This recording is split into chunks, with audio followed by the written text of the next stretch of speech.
siguiente gráfica dice determine los valores máximos o mínimos absolutos de la función. En este caso no tiene máximo absoluto. ¿Por qué no tiene máximo absoluto? Porque si usted observa la gráfica, el punto más alto está cuando nos acercamos a cero. Pero yo no sé exactamente cuál es el número real cercano a cero por la derecha. Por lo tanto, no tiene máximo absoluto. Tiene máximos locales. Máximos locales, pues tiene aquí uno en 3, ¿verdad? Y tiene otro en 4, 5, en 6. Entonces tiene máximos locales en x igual a 3 y en x igual a 6.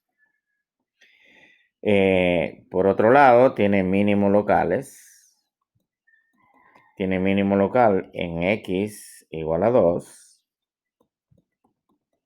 y tiene un mínimo local en x igual a 4.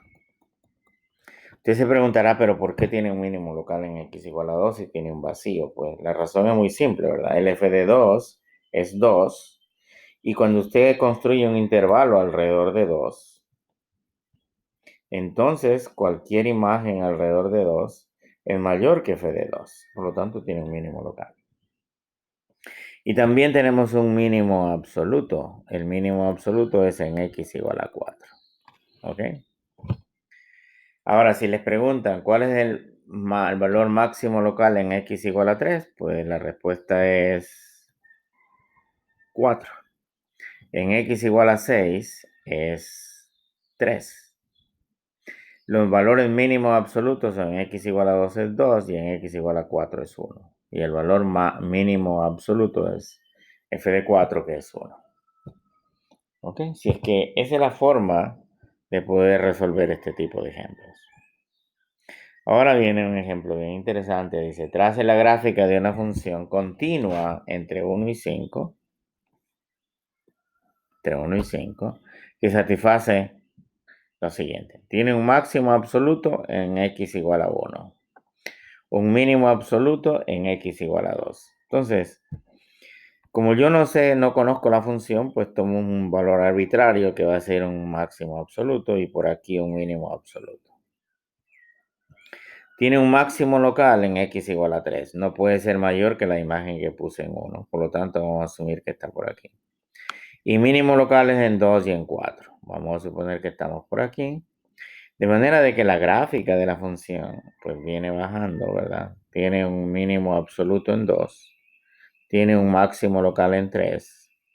Tiene un mínimo local en x igual a 4. Y esto donde se detiene, se tiene que tener al punto menor que la imagen de la función en 1. Y esta sería la gráfica de una función continua entre 1 y 5 con las características que se había mencionado en la parte de arriba. ¿Ok? Si es que allí tiene un ejemplo de cómo construir una gráfica. Dice, traza la gráfica de la función seno entre 0 y 2pi. Vamos a suponer que esto es pi medios, esto es pi, esto es 3pi medios y esto es 2pi.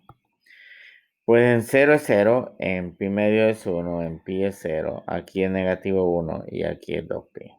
Y recuerde que la gráfica de esta función es periódica. Entonces, lo que yo estoy trazando la gráfica se va a volver a repetir cada 2pi, ¿verdad? Entonces, observe la gráfica. La función tiene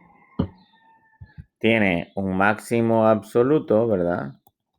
En x igual a pi medios.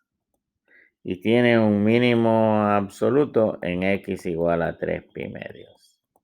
Pero estos también son máximos locales y también son mínimos locales. Si yo continúo la gráfica, pues cada 2pi voy a tener hacia la derecha o hacia la izquierda, voy a tener máximos absolutos.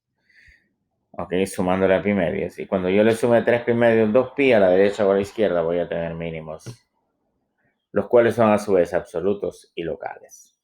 Ok, así es que, pues ahí tienes ese ejemplo.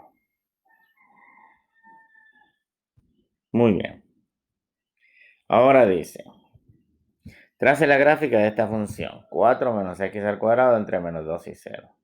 Esta es una función cuadrática, ¿verdad? Su vértice está en 0,4 aquí. La parábola es como el coeficiente principal es negativo, abre hacia abajo.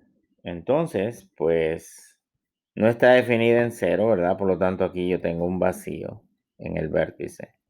Y como es solamente esta parte, pues tenemos esto. Esto es aproximadamente la gráfica de 4 menos x al cuadrado entre menos 2 y 0, sin incluir el 0.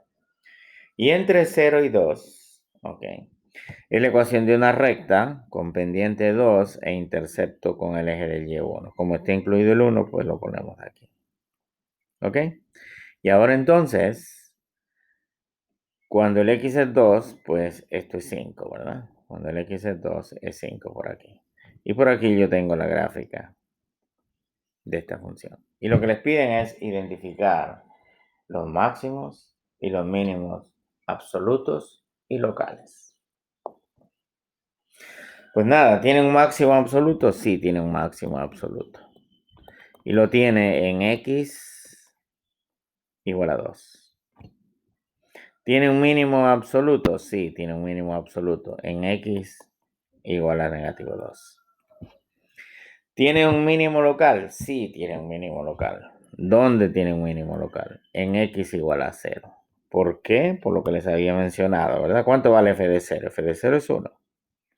Si yo tomo un intervalo alrededor del x igual a 0, todas las imágenes son mayores que 1. Por lo tanto, la función tiene un mínimo local en x igual a 0. ¿Ok? Muy bien.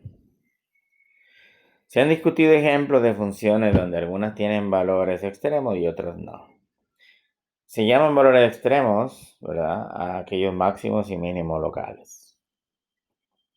El siguiente teorema da algunas condiciones para que una función posea valores extremos. Teorema del valor extremo. Ok, entonces los máximos y mínimos locales y los máximos y mínimos absolutos, pues son los valores extremos. El teorema del valor extremo. Si f es una función continua en un intervalo cerrado AB, entonces f tiene un valor máximo absoluto y un valor mínimo absoluto para algunos números c y d en el intervalo cerrado.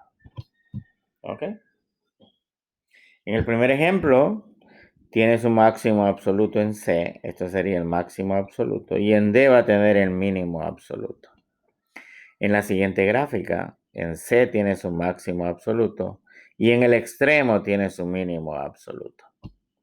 Y en la otra gráfica, tiene dos máximos absolutos, ¿verdad? Tiene aquí un máximo absoluto en C1 y en C2.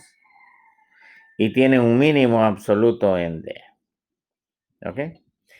Observe de que en la primera gráfica el máximo y el mínimo absoluto también son locales. En la segunda gráfica el máximo absoluto es local, pero el mínimo absoluto no lo es. Y en la última los máximos absolutos y el mínimo absoluto también son locales. ¿Okay?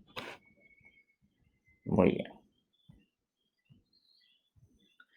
El teorema del valor intermedio. El teorema del valor intermedio indica que una función continua en un intervalo cerrado tiene un máximo y un mínimo absoluto. Sin embargo, no nos indica cómo hallarlos. Ok, observe aquí. La función tiene un mínimo local en D y un máximo local en C. Observe que los puntos en C y en D tienen tangentes horizontales. Es decir, sus derivadas son iguales. Y observe también, déjenme ir rápidamente a una gráfica que habíamos visto anteriormente. Aquí. Mire, en el valor x igual a 4, la función tiene un mínimo local y a su vez absoluto, en el cual la derivada no existe. ¿Ok? Por lo tanto, ¿qué me está diciendo el teorema del valor intermedio? El teorema del valor intermedio me está diciendo lo siguiente, de que para que yo pueda determinar los máximos y mínimos absolutos de una función en un intervalo cerrado, yo debo de hacer lo siguiente. Calcular la primera derivada y ver para qué valores se hace 0 o para qué valores la primera derivada no existe. Evaluar la función en cada uno de ellos y evaluarla en los extremos. Y luego por comparación determinamos el máximo absoluto y el mínimo absoluto. ¿Okay? Esa es la forma que vamos a estar entonces determinando los máximos y mínimos absolutos.